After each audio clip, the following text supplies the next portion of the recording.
बेणेश्वर में हुई पंडित एवं शिक्षक दिनेश चंद्र के साथ की नोकझोंक की घटना अभी भी रुकने का नाम नहीं ले रही है। उधर आसपुर क्षेत्र के समाज सेवी रमेश चंद्र खराड़ी ने भी हुए इस पूरे मामले को लेकर अपनी बयानबाजी दी है। इस पूरी बयानबाजी में दिनेश चंद्र के पक्ष में बोलते हुए जो अपनी बयानबाजी दी है उसमें बताया है कि दिनेश चंद्र की नौकरी के बारे में किसी को कुछ भी बोलने का अधिकार नहीं है। उन्होंने अपनी मेहनत से नौकरी ली है।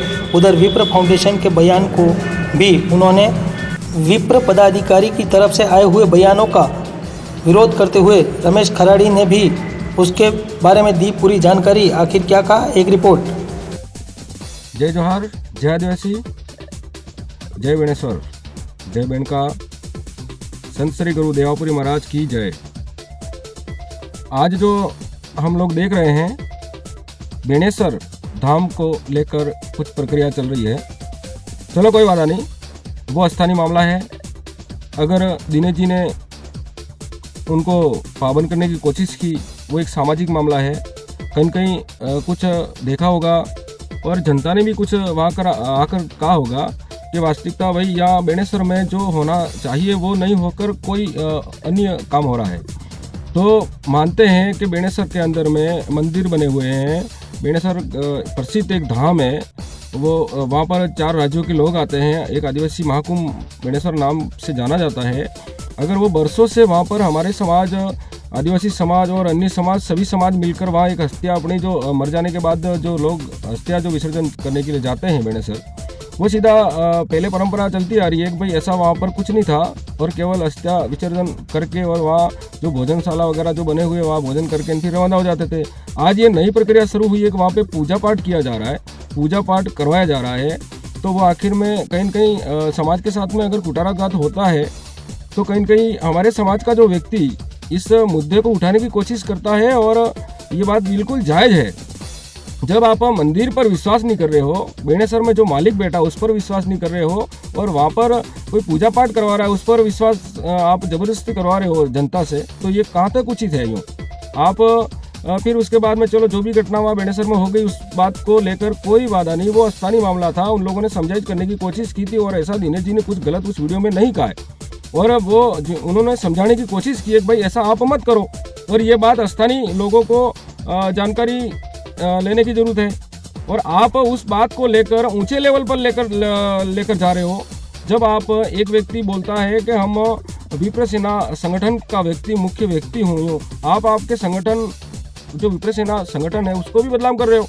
इसका मतलब आप एक प्रमुख होकर इस तरह की जो भाषा जो उस वीडियो में जो आपने अपलोड की है वो बिल्कुल सरासर गलत है। क्यों कि उस वीडियो के अंदर में आपने दिनेश जी को गुंडा कह दिया। आप साबित करके बताया कि वो कहाँ पर गुंडागरी उन्होंने की। आप बोलते हो कि आप नक्सलवाद से मिले हुए, आप उसको बिल्कुल प्रूव करके बताइए। आप ऐसा क्यों, भाषा आपकी ये शोभा नहीं देती है। आप विप्र सेना के प्रमुख हो, आप आपके संगठन का नाम बदनाम कर रहे हो। आपको बोलने के तरीके भी नहीं आ रहे हैं, आप एकदम ललकार रहे हो पूरे आदिवासी समाज को। आप क्या समझ पा रहे हो यूँ? आप पूरे आदिवासी समाज को ललकारने की कोशिश की आपने। अब खैर कोई बात नहीं, आपने आदिवासी समाज को ललकारा है तो वो तो आगे की प्रक्रिया वो तो आपको सामने आएगी। और रही बात दिनेश जी की नौकरी की, जब उन्होंने नौकरी एक पढ़ाई, स्कूल में पढ़ाई कर कर व्यक्ति नौकरी हासिल करता है तो वो कौन होता है जो नौकरी छीनने वाले? आप कौन हो सकते हो ये बता। और रही बात, आप ये सोच रहे हो कि सरकार आपकी है राजस्थान के अंदर में, हम मानते हैं सरकार आपकी है, तो फिर आदिवासियों की बात कौन करेगा? आप बोलते हो कि आपके मान लो वहाँ बेणेश्वर के अंदर एक छोटे सा एक चूक क्या हो गई, आपने तो पूरी सरकार को बोल दिया कि सरकार हमारे पहले में है। तो इसका मतलब ये हुआ कि जब आदिवासी का इस देश में कोई नहीं है, सरकार आपकी है, सारी चीज़ें आपकी है, प्रशासन आपका है, कोर्ट आपकी है, सारे जज आपके हैं और आप फिर आदिवासी को ललकारने की कोशिश कर रहे हो। इसका मतलब सही साबित हो रहा है कि वास्तविकता अगर आदिवासियों को बर्बादी की ओर ले जाने वाला कौन है वो हमें अच्छी तरह से जानकारी है। और आप इस तरह से जो भाषा आपने उस वीडियो में बोली है, गुंडा का जो शब्द है वो क्या होता है?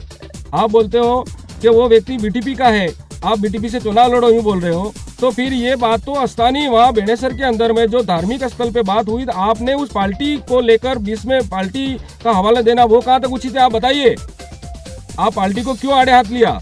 जब पार्टी कांग्रेस, बीजेपी होकर डूंगरपुर जिले में कांग्रेस और बीजेपी दोनों एक होकर जिला प्रमुख बना देती है, इसका मतलब सही ये साबित होता है कि आप लोग इस भारत देश के अंदर में, इस राजस्थान में आप कुछ भी करवा सकते हो। इसका मतलब आदिवासी को खत्म करना की एक प्लानिंग है आपकी, इसलिए आप आदिवासी को इतना ललकार रहे हो।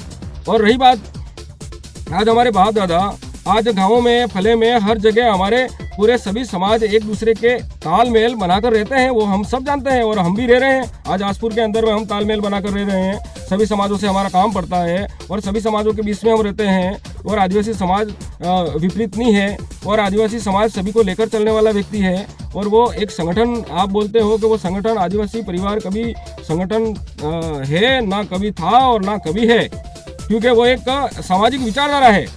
और आप बेणेसर का जो मुद्दा है उसको लेकर ऊंचे लेवल पर ले जाना चाहते हो, तो आप उस वीडियो के अंदर में जो आपने आदिवासी समाज को ललकारा है, तो आप ये समझिए कि आप पूरे समाज को आड़े हाथ लिया है। आप ये मत समझना कि हम लोग चुप बैठे, आपका वीडियो देखें हम डर जाएं। आप डरवाने का और ये धमकी देने की बात तो करना भी मत। जो समाज अच्छी तरह से धरातल पर रह रहा है, एक दूसरे का भाईचारा बना हुआ है, और आप उस ऐसा वीडियो वायरल करके हमारे समाज के अंदर में आप एक भ्रमित करना चाहते हो और समाज को बांटने का काम कर रहे हो। आपका जो, आप चाहे किसी भी पार्टी के हो, आपकी पार्टी मुबारक हो। हम पार्टी से हमारा कोई लेना देना है, हम लोग एक सामाजिक विचारधारा के लोग हैं और समाज की बात करेंगे। अगर विपरीत, अगर किसी समाज के किसी व्यक्ति के ऊपर आँच आती है तो हम लोग आधी रात को खड़े हैं। आप ये मत समझना कि दिनेश खानन के साथ में कोई नहीं हो, आज दिनेश खानन के साथ में पूरा समाज है। आप ये मत समझना, एक व्यक्ति अगर समाज के लिए बोल रहा है तो उस व्यक्ति पे उंगली उठाने से पहले आप सोचिए कि आप इस तरह का जो वीडियो वायरल कर रहे हो वो बिल्कुल सरासर गलत है।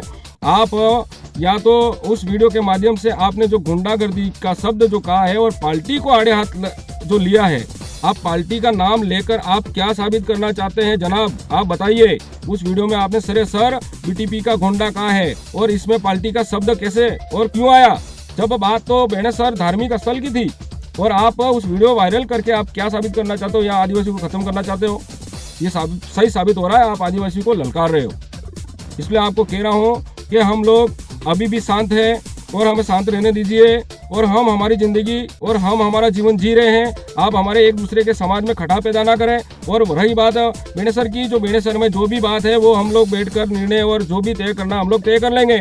और आप ऊपर से आदेश दे रहे हो हमें, आप कह रहे हो कि भाई हम विप्र सेना संगठन के लोग हैं।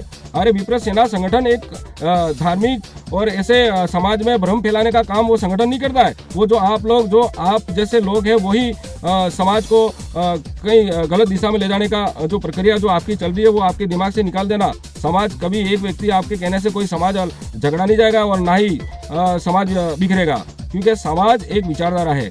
इसलिए आपको कहना चाहता हूँ कि इस तरह से आप समाज में भ्रम ना फैलाए। समाज आज भी जियो और जीने दो का नारा हमारा कायम है। हम जीते भी हैं और जीने दे, और हमें जीने दे। इसलिए आपसे हाथ जोड़कर निवेदन है कि आप, अगर दिनेश जी खानन के ऊपर एक जरा सा भी क्रोध आता है, अगर उन्हें कुछ कार्रवाई भी होती है और उनकी नौकरी पर भी कुछ होता है, तो ये समाज चुप नहीं बैठने वाला है, क्योंकि उन्होंने समाज के हित की बात की है। और उस वीडियो के अंदर में दिनेश जी ने ऐसा कोई गलत शब्द नहीं कहा है, उन्होंने एक समझाइश करने की कोशिश की है। और यही बात कह रहा हूँ मैं आपको, एक समाज की विचारधारा है। आज किसी व्यक्ति के ऊपर खरोच आती है तो समाज चुप बैठने वाला नहीं है। इसलिए आप कान खोल के सुन लें। इस तरह का जो वीडियो जो आप वायरल करते हो बिल्कुल सरासर गलत है। जय हिंद, जय भारत, जय जोहार, जय आदिवासी। न्यूज 24 पब्लिक लाइव चैनल को सब्सक्राइब, लाइक और शेयर करें।